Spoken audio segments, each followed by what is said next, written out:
परवा कुडाळ तालुक्यामध्ये घोडगे ह्या गावात समाज कल्याण ह्या विभागाच्या माध्यमातून 1 कोटीचा जो ब्रिज आहे त्याचा लोकार्पण सोहळा पार पडला आणि त्या कार्यक्रमामध्ये मी जे भाषण केलं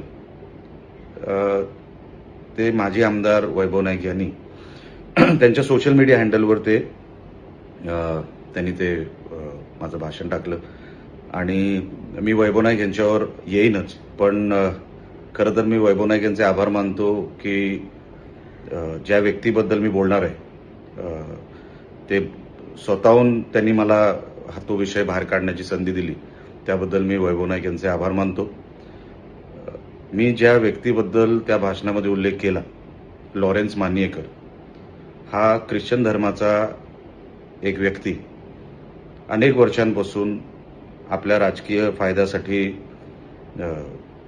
पैसे कमवण्यासाठी, कॉन्ट्रॅक्ट कमवण्यासाठी त्यांनी राजकारणाचा वापर केला आणि मी आमदार झाल्यानंतर जे मला 1-1.5 वर्षात जाणवलं ते म्हणजे त्यांनी या सगळ्या राजकारणाचा वापर आणि त्या पैशाचा वापर हिंदू धर्माची लोक ख्रिश्चन धर्मामध्ये कन्वर्ट करण्यासाठी त्यांनी त्या पैशाचा वापर केला, त्यांनी राजकारणाचा वापर केला. हा लॉरेन्स मानियेकर मुद्दामून हिंदू धर्मांच्या कार्यक्रमामध्ये जात असत.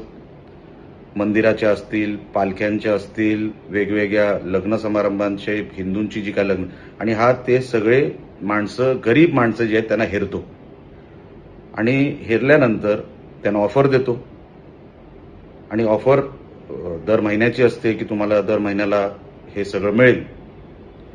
अशा माणसाचा आम्ही काय पुरस्कार करायचा किंवा ह्याची आरती ओवाळायची? आणि परवा जे काही मी बोललो, हे जर पैसे ह्याला मिळतात, ते कोणाला पैसे मिळावे त्याच्याशी माझं घेणं देणं नाही, पण आमचा हिंदू धर्म पोखरायला निघालेला माणूस, त्याचा पुळका वैभव नाईकाने एवढा काय मला विषय नाही कळला, त्याचा खुलासा अगोदर त्यांनी करावा. हा धर्मांतर करायला निघालेला माणूस, हिंदू समाजाला, हिंदू धर्माला पोखरणारा माणूस, सातत्याने हिंदू समाजातल्या गरीब लोकांना घेरून तो ख्रिश्चन बनवतोय. त्याला काय पाठिंबा द्यायचा काय आम्ही? अच्छा, हे सगळे पैसे तो कुठे घालणार? ह्याच विषयामध्ये.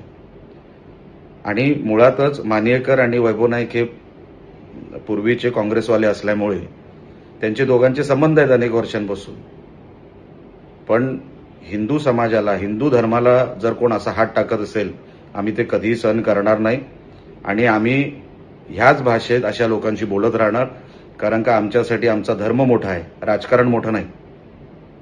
ह्यांना आत्ताच जर आपण थांबवलं नाही, ठेचलं नाही, हे अजून पोखरत जाणार. मला एक सांगा, लोकसंख्या वाढली नाही, ख्रिश्चन कसे वाढले त्या भागातले? तिकडची चर्च, कडावळपासून जो भाग पुढे येतो तिकडचे चर्च जाऊन बघा, एवढा पैसा आला कुठून? हे सगळे विषयांचं उत्तर जे काय आम्हाला दिसतंय, म्हणून आम्ही अशा व्यक्तीला समाजामध्ये मोठं होऊ द्यायचं नाही. त्यांना आहे त्याच ठिकाणी होता ना, आमच्याबरोबर होता, बीजेपीमध्ये आला, काँग्रेसमधून बीजेपीत आला, निवडून आला आणि त्यानंतर आम्हाला जेव्हा लक्षात आला, तर मी 6 वर्ष, मागचे 10 वर्ष मी काय आमदार नव्हतो, कुठला लोकप्रतिनिधी नव्हतो. हा जाणार आणि ठराविक लोकांबरोबर त्याचा वावर जास्त, आणि वावर असल्यामुळे आम्हाला डाऊट आला की हा असा का वागतोय, ह्याचं नुकसान आपल्या हिंदू धर्माला होईल. म्हणून अशा व्यक्तींना वेळेमध्येच थांबवण्याची गरज आहे, म्हणून त्याला थांबवण्याचा माझा प्रयत्न आहे. दुसरी गोष्ट, वैभव नाईक हे जे काय हे सगळे प्रकार करत असतात, खरं तर मी त्यांचे आभारच मानले, नाहीतर हे लॉरेन्स मानियेकर सारखी ही लोक याशी मोकाटच सुटत आमचं हिंदू धर्माचं नुकसानच करत बसली असती. पण वैभव नाईक स्वतः, आपण माजी आमदार 10 वर्ष राहिलेला आहात. घोडगे गाव जे आहे ते सह्याद्रीच्या पायथ्याशी असणारं गाव आहे. मी 1 कोटी च्या ब्रिजचं लोकार्पण करायला गेलो होतो. आपण किती कामं केली त्या गावामध्ये? आपली कामं मतदारसंघामध्ये का दिसत नाही? का लोकांनी आपल्याला घरी बसवलं? याचं कधीतरी आपण आकलन करा, ऑडिट करा. तुमचा हाच स्वभाव हे कसं आहे माहिती ना, ह्याला वैभवजी चिल्लर गोष्टी म्हणतात.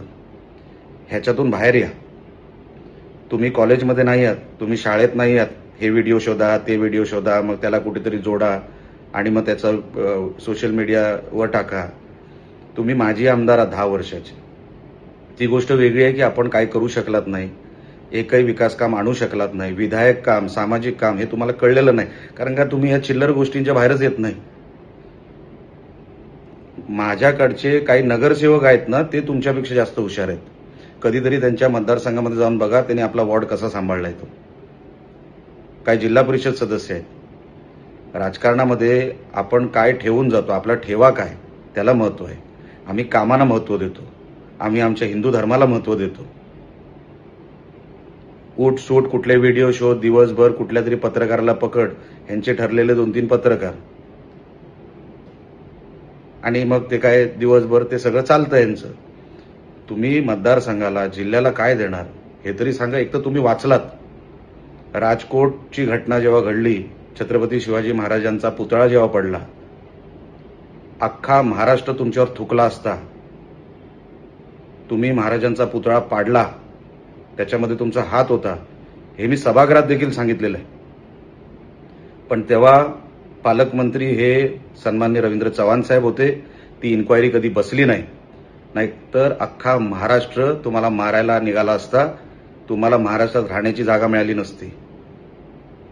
हे तुमचे पराक्रम आमदार असतानाचे. दुसरा पराक्रम काय की कॉन्ट्रॅक्टरकडून पैसे घ्यायचे आणि त्या गणपतीच्या पिशव्या जे आपण देतो ते कॉन्ट्रॅक्टरच्या पिशव्या घेऊन तुम्ही लोकांना वाटता. पेमेंट कॉन्ट्रॅक्टरचं. आणि नंतर कधी अतिवृष्टी आली, कधी वादळ आलं आमच्या कोकणात किंवा जिल्ह्यामध्ये, तर ह्यांची, वैभव नाईक यांची ताडपत्रीची कंपनी आहे. ती महागात ताडपत्री देतात लोकांना. कोणाचं घर पडलं, काय नुकसान झालं. तुम्ही समाज कार्य करणारी लोक ना, मग महागात ताडपत्री का विकता लोकांना? आणि जेव्हा त्यांना कळलं आता माणूस संकटात आहे, तेव्हाच यांचे ताडपत्रीचे रेट वाढतात. हे असे लोक आपल्या मतदारसंघामध्ये, जिल्ह्यामध्ये 10-10 वर्ष आमदार होऊन गेले. मला आश्चर्य या गोष्टीचं. सभागृहामध्ये वैभवजी जे मी 1-1.5 वर्षात केलं, तुम्ही मागच्या 10 वर्षामध्ये तुम्ही तसा कामकाज करून दाखवा, किंवा मला दाखवा तुम्ही केलेला. सभागृहामध्ये दाखवा, सभागृहाच्या बाहेर दाखवा. एवढी विकास कामं मी मागच्या 10 वर्षामध्ये आणली. चॅलेंज आहे माझं तुम्हाला. विकासावर बोला. चांगल्या कुठल्या गोष्टी, हिंदू धर्माला पोषक काय आहे, हिंदू धर्म वाढेल कसा, तो संरक्षण त्याला कसं मिळेल, ह्याच्यासाठी प्रयत्न करा. तुमची इमेज हे आता तुम्ही फक्त 2 तालुक्यांचे जिल्हा प्रमुख झालेला आहात आणि तुम्ही स्वतःला निष्ठावान म्हणता. कधी उद्धवजी मला बोलवतील किंवा मला विचारतील तेव्हा मी सांगणार तुमची निष्ठा कोणाची आहे, ती कोणावर आहे ती. तुम्ही निष्ठेच्या वार्ता करता. तुम्ही रवींद्र चव्हाणांबरोबर तुमचे संबंध, कारण का तुम्हाला वाचवलंच रवींद्र चव्हाण साहेबांनी. अजूनही तुमचे जे काय संबंध आहेत ते जग जाहीर आहेत. तुमचे उदय सामंतांबरोबर संबंध, सामंत साहेब तुमच्याशी किती वेळा बोलले पक्षप्रवेशाचं, आणि तुम्ही काय काय उत्तरं दिली ती सगळी रेकॉर्डवर आहेत. तुम्ही शिंदे साहेबांना किती वेळा भेटलेला आहात, जग जाहीर आहे. म्हणून तुम्हाला उद्धवजींनी आमदार केला नाही आणि सन्माननीय अंबादास दानवे यांना केला, कारण का त्यांना तुमची एकतर लायकी माहिती आहे, तुमची कुवत माहिती आहे. तुम्ही त्या सभागृहात जाऊन काही करणार नाही, काही उपयोग होणार नाही. आणि स्वतःच तुम्ही गेलात मुंबईला आणि पत्रकारांच्या समोर सांगितलं की मला आमदारकी नको. अरे बाबा, ती तुम्हाला मिळणारच नव्हती, तुमची पात्रताच नाही. हे उद्धवजींनी पण ओळखलं. विचार करा, 10 वर्ष तुम्ही आमदार होतात, सत्ताधारी पक्षातले आमदार होतात. तुम्हाला साधं राज्यमंत्री सुद्धा उद्धवजींनी कधी केलं नाही. तुम्ही कधी आमदार होणार नाही हे उद्धवजींना पण माहिती आहे. आणि म्हणून आमदारकीचा जो काय विषय असतो तो तुमच्या गळ्यात टाकून काय उपयोग, पक्षालाही काय उपयोग नाही. कारण का तुम्ही सगळ्या बाबतीत फेल गेलेला. जिल्ह्यामध्ये तुमची मान्यता नाही. तुम्ही फक्त 2 तालुक्याचे जिल्हा प्रमुख. अजूनही सुधरा. भरपूर काय बोलण्यासारखं.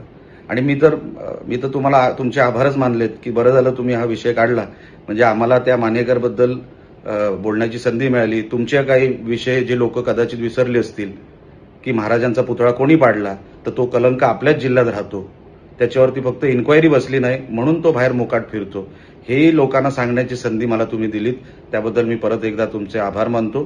पण काहीतरी विधायक करा, सामाजिक करा, जिल्ह्याचं नाव होईल असं काहीतरी करा, एवढीच या निमित्ताने मी आपल्याला विनंती करतो.